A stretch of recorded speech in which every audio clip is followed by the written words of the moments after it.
بسم الله الرحمن الرحيم هو رمضان ላይ የተነገሩ ብዙ ትሩፋቶችና ፈዳኢሎች አሉ።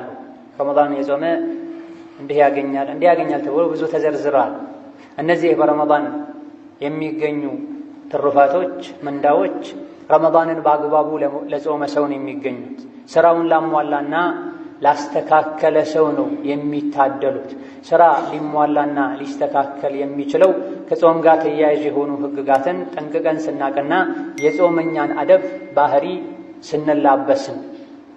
እንዲሁ ምግብና መጠጥን በመተው ብቻ ረመዳን ውስጥ ያሉ ምንዳዎችን ፈዳኢሎችን ማግኘት አይቻልም። ሰራተኛ ሙሉ ደሞዙን የሚያገኘው ሙሉ ቀን ከሰራ ነው። አደብ ስርዓትን አክብሮ ከኖረ ነው። ጸባዩ አስቸጋሪ ከሆነ ሰዎችን ማያከብር ከሆነ ስራ ሰዓት ላይ ማይገባ የሥራ ሰዓት ሲጠናቀቅ ማይወጣ ከሆነ ስራውን በኃላፊነት በአግባቡ ማይወጣ ከሆነ ደሞዙን በአግባቡ እንደማያገኘው ሁሉ ረመዳንንም በአግባቡ ካልጾመን ረመዳንን በመጾም የሚገኙ የተሟሉ ምንዳዎችን ማግኘት አንችልም። ከረመዳን ጋር ተያያዥ ከሆኑ ልናቃቸው ከሚገቡ ነገሮች መሃል አንዱ ጾምን የሚያፈርሱ ነገሮችን ጠንቅቆ ማወቅ ነው። ብዙ ሰዎች ጾም የሚያፈርሰው መብላትና መጠጣት ብቻ መስሏቸው እጅግ በጣም በዛ ያሉ ጾም የሚያፈርሱ ነገሮችን በተደጋጋሚ ሲሰሩ እናያለን። በጅህልና የተመሰረተ ዒባዳ ፍሬ የለው፣ ዋጋ የለው። ነቢይን ዓለይሂ ሰላቱ ወሰላም አላህ ዝክር በል፣ ቁርአን ቅራ፣ ዳዕዋ አድርግ ከማለቱ በፊት እወቅ ነው ያላቸው፣ ተማር ነው ያላቸው። ነቢይም ዓለይሂ ሰላቱ ወሰላም እውቀትን መፈለግ እያንዳንዱ ሙስሊም ላይ ግዴታ ነው ብላ አላህ ኸይርን የሻለት ሰው የዲንን ግንዛቤ ይሰጠዋል ብለው።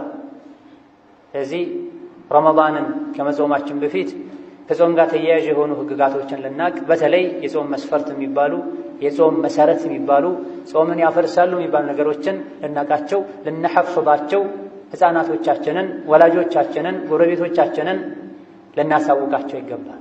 ለሰው ልጆች ወርቅ ብር ከምንሰጣቸው ይልቅ ዒልም ስንሰጣቸው ነው የሚጠቀሙት። እኛም የላቀ አጅር የምናገኝ። መብላት መጠጣት ቀላል ነው፣ ኬትም ይገኛል። ነገር ግን የቀልብ መንፈስ የሆነው የቀልብ ሩህ የሆነው እውቀት የሰው ልጆችን ጀነት የሚያስገባው እውቀት ጠቃሚ ስጦታ ማለት ይሄን ትልቅ ሀብት ማለትም ይሄን። ለዚህ ነው አላህ ቁል ቢፈድሊላሂ ወቢረሕመቲሂ ፈቢዛሊከ ፈልየፍረሑ ያ በቁርአን መውረድ ቁርአንን መቅራት በመቻል ቁርአንን በማወቅ ሰዎች ይደሰቱ ብሏል አላህ ተባረከ ወተዓላ። እነሆ ጾምን የሚያበላሹ ነገሮችን በተወሰነ መልኩ አጠር አድርገን ስናይ፣ አንደኛው የግብረ ሥጋ ግንኙነትን። ግብረ ሥጋ ግንኙነት ማድረግ ጾምን እንደሚያፈርስ ሁሉም ዑለሞች ተስማምተዋል። ቁርአን ላይም አላህ ነግሮናል። ግብረ ሥጋ ግንኙነት የሚያፈርሰው ከሐላል ሚስትም ጋር ይሁን በዝናም ይሁን ያው ከሐላል ሚስቱ ጋር ከሆነ ማያፈርስበት ችግር የሌለው የሚመስለው አላዋቂ አለ። ግብረ ሥጋ ግንኙነት በየትኛውም መልኩ ጾምን ያፈርሳል። በግብረ ሥጋ ግንኙነት ምክንያት ጾሙ የፈረሰበት ሰው ጾሙ ከመፍረሱ በተጨማሪ ከባድ ወንጀል ተዳፍሯልና ከፋራ ይጠበቅበታል። አንድ ባሪያ ነፃ ማውጣት፣ ካልሆነ 30 ቀን በተከታታይ መጾም፣ ካልሆነ 30 ምስኪን ማብላት ይጠበቅበታል። ይሄን ማድረግ ካልቻለ እስኪችል ድረስ ሊጠብቅ ይገባል። ያን ቀንም ቀዷ ማውጣት፣ ይሄን ለምን አደረግኩኝ ብሎ መጸጸትና ሁለተኛ አላደርግም ብሎ ለጌታው ቃል መግባት፣ ምህረት መጠየቅም ግዴታም። ስሜቱን መቆጣጠር የማይችል ሰው በጾም በቀኑ ክፍለ ጊዜ ከፈጅር በኋላ ከምስቱ ጋር መቀራረብ የለበትም። እናታችን አይሻ ረዲየላሁ ዐንሃ ነቢዩ ጾመኛ ሆነው ሚስቶቻቸውን ይስሙ ነበረ፣ ነገር ግን ከእናንተ ውስጥ እንደሳቸው ማን ነው ራሱን መቆጣጠር የሚችል ብለዋል። ራሱን መቆጣጠር የማይችል ከሴት ጋር ሊቀራረብ፣ እንደዚሁ ስሜት ቀስቃሽ የሆኑ ነገሮችን ሊያደርግ ሊያይ ሊቀርብ አይገባም። ሁለተኛው ጾም የሚያፈርሰው ተግባር የዘር ፈሳሽ መውጣት ነው። ያለ ግብረ ሥጋ ግንኙነትም ቢሆን ማለት ነው። በእሕቲላም ሳይሆን በራስ ፍላጎት የዘር ፈሳሽ እንዲወጣ ማድረግ ጾምን ያፈርሳል። በተኙበት ከሆነ በህልም ከሆነ የወጣው ያለ ፍላጎታችን ስለሆነ የሚወጣው በዚህ ጾም አይፈርስም። በሦስተኛ ደረጃ ጾም የሚያፈርሰው መብላትና መጠጣት ነው። ረስቶ እስካልሆነ ድረስ ጾመኛ መሆኑን ረስቶ የበላው የመጠጣ ሰው ጾሙ አይፈርስም። እንዳስታወሰ ማቆም አለበት። ከዛ በኋላ ይቀጥላል። ጾሙም ትክክል ነው፣ ቀዷ ማውጣትም የለበትም። ጾም የፈረሰ እያለም ራሱን ሊወቅስ ሊያዝንም አይገባም። ጾመኛ ሆኖ ረስቶ የበላውም የጠጣ ሰው አላህ ነው ያበላው፣ አላህ ነው ያጠጣው፣ ጾሙን ያሟላ ብላ። በአራተኛ ደረጃ ጾም የሚያፈርሰው ማንኛውም በራስ ፍላጎት በአፍ ወይም በአፍንጫ በኩል ወደ ሆድ የሚገባ ነገር በሙሉ ጾምን ያፈርሳል። ማንኛውም በአፍ ወይም በአፍንጫ በኩል በራስ ፍላጎት ጾመኛ መሆንን ከማወቅና ከማስታወስ ጋር ወደ ሆድ የሚደርስ ነገር በሙሉ ጾምን ያፈርሳል።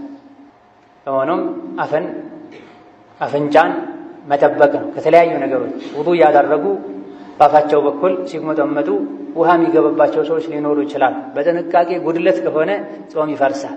ጥንቃቄ ከማድረግ ጋር ሳያውቁ ከሆነ በዚህ ጾም አይፈርስም።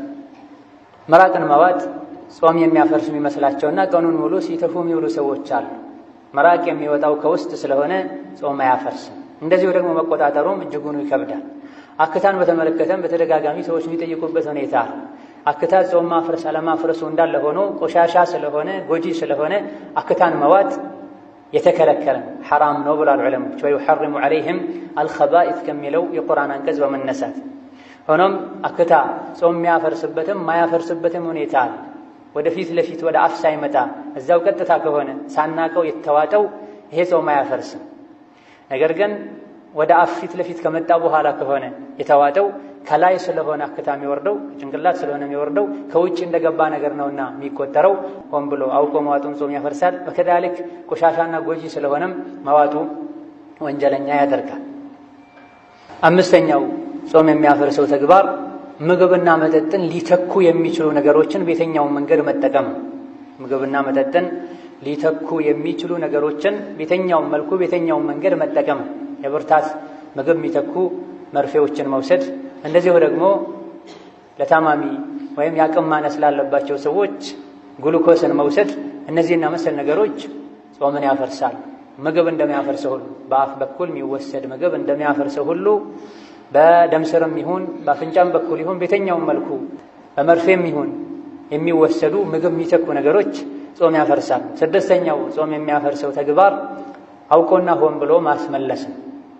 አውቆና ሆን ብሎ ማስመለስ ነው። ይህ ላይ በተወሰነ መልኩ በዑለሞች መሃል ኺላፍ ያለበት ጉዳይ ሲሆን በላጩና የተሻለው ለጥንቃቄ አለማድረግ ነው። ሳይፈልግ ግን ያስመለሰ ሰው ከአቅም በላይ ሆኖበት ያስመለሰ ሰው ጾሙ አይፈርስም። ሰባተኛው ጾም የሚያፈርሰው ተግባር ስጋራና ሺሻ ነው። ስጋራ በቀኑ ክፍለ ጊዜ ማጨስ ወከዛልክ ሺሻ ማጨስ ጾምን ያፈርሳል።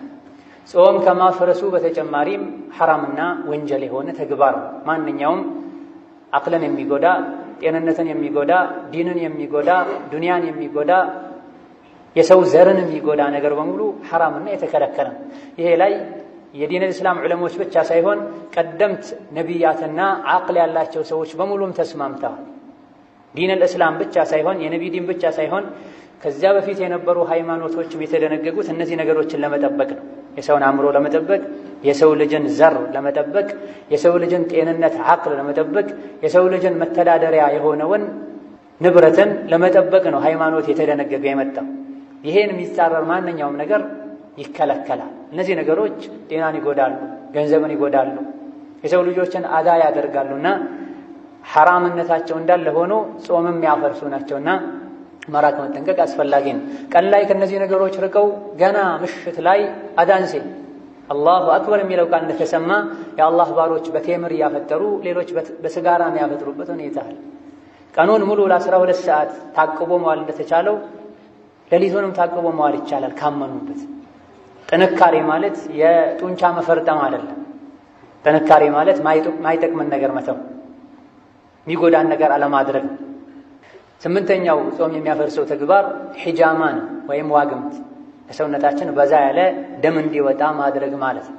ነብዩ ሰለላሁ ዐለይሂ ወሰለም ትርሚዚና ሌሎችም በዘገቡት ሐዲስ አፍጠረ አልሓጅም ወልመሕጁም ብላ ዋግምት የሚሰራለትም የሚሰራውም ጾማቸው ፈርሷል ብላ። ሌላ ሶሒሕ በሆነ ከዚህ በተሻለ የሶሒሓ ደረጃ ላይ ባለ ቡኻሪ በዘገቡት ሐዲስ እሕተጀመ ወሁወ ሷኢም ነብዩ ሰለላሁ ዐለይሂ ወሰለም ጾመኛ ሆነው ሒጃማ ዋግምት ተሰርተዋል የሚል ዘገባ አለ። ሁለቱ እንዴት ነው የሚስማሙት ብለው ብዙ ሙከራ ለማስማማት ሙከራ ያደረጉ ዑለሞች አሉ። ጾመኛ ሆኖ ዋግምት ያሰራ አፈጠረ ብለዋል ነብዩ ሰለላሁ ዐለይሂ ወሰለም። አፈጠረ ማለታቸው ብዙ ደም ከሱ ከወጣ ማፍጠሩ አይቀርም ይደክመዋል ማለት ነው የፈለጉት እንጂ ጾመኛ ሆኖ ዋግምት ቢሰራ በዛ ያለ ደም ቢለግስ ብዙ ደም ቢፈሰው ደም መወሰዱ ደም መውጣቱ ብቻ ጾሙን አያፈርስም። ገና ብዙ ጊዜ በብዛት ደም መውጣቱ ጾም መፍረስን ያስከትላል ማለት ነው የፈለጉት። ዋግምት አሰርቶ ራሱን ሳይስት መቆየት የቻለ ሰው ጾሙ አይፈርስም ብለው የፈሰሩ አሉ። ለምን ሲባል ቡኻሪ ላይ ነብዩ ሰለላሁ ዐለይሂ ወሰለም ጾመኛ ሆነው ዋግምት ተሰርቶላቸዋል የሚል ዘገባ ስላለ። ሌሎች ዑለሞች ነብዩ ሰለላሁ ዐለይሂ ወሰለም ጾመኛ ሆነው ነበረ በዕለቱ፣ ነገር ግን ዋግምት አሰሩና አፈጠሩ የሚል መልእክት ነው ያለው ብለው። ሆኖም ሰፊ ኺላፍ አለበት። በላጩና የተሻለው ጾመኛ ሆኖ ዋግምት ለማሰራት በዛ ያለ ደም እንዲወጣ አለማድረግ ነው። ለምርመራ ለናሙና ደም ቢወሰድ ምንም ችግር የለውም። ኖርማል መርፌ ሰዎች ቢወጉ ምንም ችግር የለውም። በላጩና የተሻለው እነዚህና መሰል ነገሮችን በማታው ክፍለ ጊዜ ማድረግ ነው። 9ኛው ጾም የሚያፈርሰው ተግባር ጾምን ለመፍታት መወሰን። ጾመኛ ከመሆኑ ጋር ባይበላ እንኳ እኔ እበላለሁ ዛሬ አልጾምም ብሎ ከወሰነ አንድ ሰው ጾሙ ይፈርሳል። ምክንያቱም ኢነመል አዕማሉ ቢንኒያት ብሏል ነብዩ ሰለላሁ ዐለይሂ ወሰለም። ወከዛሊክ ጾመኛ የሆነ ሰው ንያው ከሱ ቀኑን ሙሉ መለየት የለበትም። የሆነ ሰዓት ላይ ንያው ከተበላሸ ሐሳቡን ከቀየረ ባይበላ እንኳ እንደበላ ይቆጠራል።